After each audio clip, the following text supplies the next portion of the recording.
tahara, purity, and we're learning about the laws of tumas oichlin, the impurity of food. So we're going to do actually chapter 12 today, okay? All the laws involving making food susceptible to ritual impurity originate in the oral tradition. Okay, oral tradition, meaning it's not so obvious. It's not like, remember the Sabbath, keep the Sabbath holy, right? That's a very clear, statement in the Torah. But that foods become susceptible to ritual impurity, that's in the oral tradition. According to the tradition, it was taught in the verse in Leviticus that when water be placed on seeds, it refers not only to water, but to all 7 liquids as well. Right? In other words, from the verse, you'd say only water would make something susceptible for impurity, right? You wash your seed, the seed water goes on the seed. Water, you wash your apple with water, it becomes susceptible to impurity, right? When it's growing, it's not susceptible on the tree. Even when you take it off, it's not susceptible until some liquid fell on it. So the Torah says water, but the oral tradition tells us that it means 7 different liquids. Oil. Oh my gosh.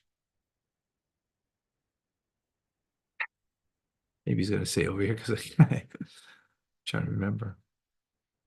I'm getting a blank. All right. And it applies only when the crops were exposed to liquids willfully by the owner after the crops were uprooted from the earth. So it has to be willfully that you wanted water to, or any of the liquids, to fall upon the crop.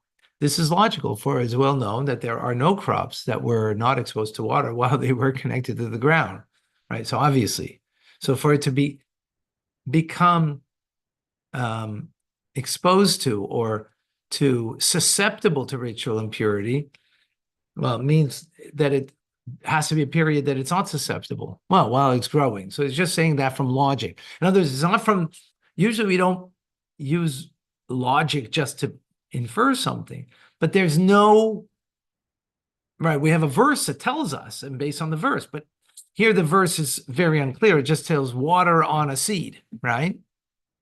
So, not just water, and it's on a seed, I guess, meaning that it's not something that is growing, and that's logical. Otherwise, it would be no kind of placement. And the fact that it's placed gives us the notion that it has to be on the logical amount. The crops are not exposed while they were connected. When water will be placed, applies only when crops are uprooted and the liquids also were displaced.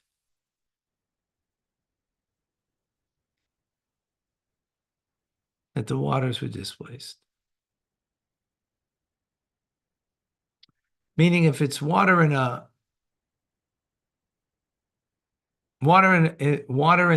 river, it's not displaced. Water from a tap is.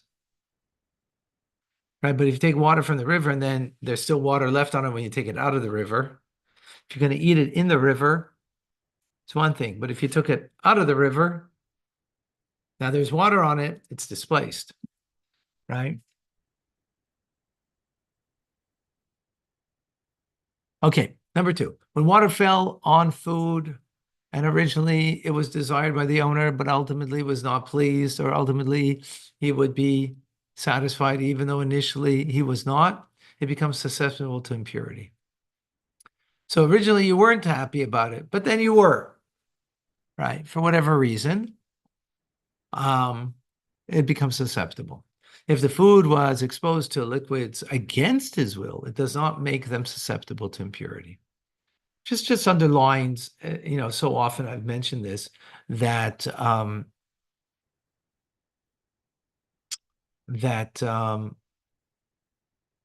much our involvement is necessary. And where does the involvement of a human begin? Desire, will. You want something, right? And why is that so important? It's because in the end, we're partners with God in creation. Because, God doesn't make a birthday cake for me on my birthday, right? Someone has to make it for me. But they take the resources from God. They take the wheat, right? As I mentioned, the story with Rabbi Akiva, when the governor of Judea asked him, why did God make circumcision if didn't he make a perfect world? So he brought him wheat and a cake. He says, well, this is what God gave me, but this is what I gave you. Meaning, God gave the raw material and we have to make something from it. Why? It's because what God is doing us is a huge favor. He's allowing us to be a partner in his creation, right? So that's always there, that concept of partnership. So here, that you desire that the water, that means you're a partner to this, right?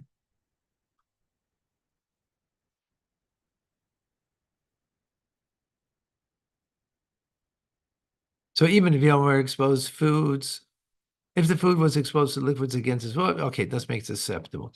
Even if the owner exposed his foods to liquids because of danger or out of necessity, but he does not desire them to become wet, they do not become susceptible to impurity. What does it imply? What does that mean?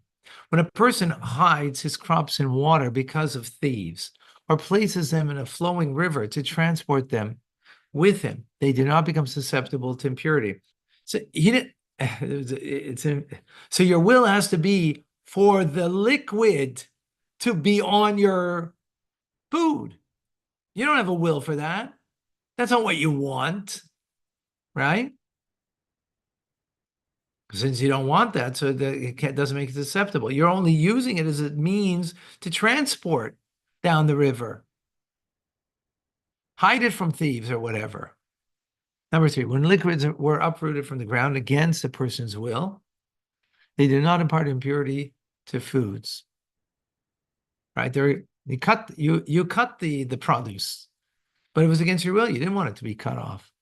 Therefore, if a person, a kli, an implement, or product become wet with moisture, and then was picked up on the ground against the person's will, even though even though foods came in contact with the liquids willfully, they now become susceptible to ritual impurity. Rationale is that the water was uprooted from the ground against the person's will. Thus, it is as if it was still in the ground and does not make foods susceptible to impurity. Because he didn't want that. He didn't want the water to be displaced.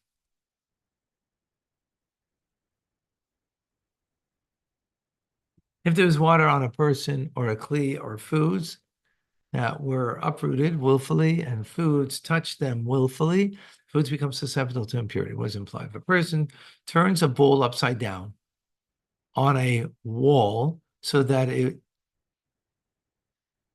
would be washed, the water it collects can make food susceptible to impurity.